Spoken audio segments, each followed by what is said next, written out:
Good morning, Commissioners. I'm Dr. Pam Cunningham. I'm here to encourage you to proudly display our country's foundational documents throughout our Collier buildings. As you know, these displays have been held up as legal in the courts. Since that is the case, what is at issue? Why do some people have such visceral reactions to a display of the Ten Commandments? Surely no good and sane human being can argue against thou shalt not murder. What about thou shalt not steal? There are people nowadays who would argue against that. But the big problems that those on the left have with the Ten Commandments are the first four, because they reference our Creator. The argument being that any public display mentioning our Creator is against the Bill of Rights and the First Amendment. When thinking about constitutional issues, it is important that we always return to the concept of original intent.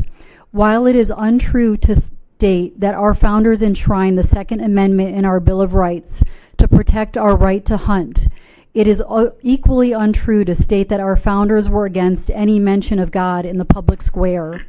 In fact, the intent of the portion of the First Amendment that reads, Congress shall make no law respecting the establishment of religion or prohibiting the establishment thereof, was to protect religion from the state, not the state from religion. The people who do not want the Ten Commandments or any of our founding documents displayed in our county simply do not like what these documents stand for. They shudder away from any mention of our Creator. Our schools have done a fantastic job of mal-educating students to misunderstand the relationship of faith and religion in our country's founding. In fact, a few years ago, our county school board voted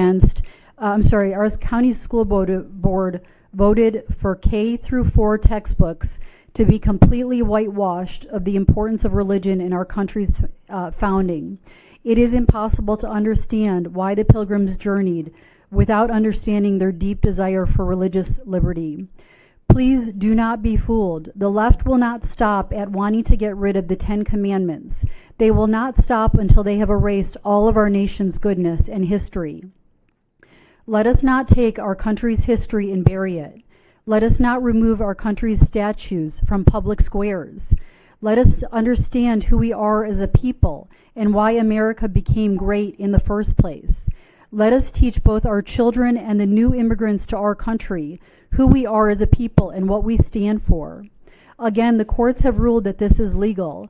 Now we need you as our county leaders to not be intimidated by threats of legal action, to step forward, allow these beautiful displays of our nation's heritage, and teach our heritage to others.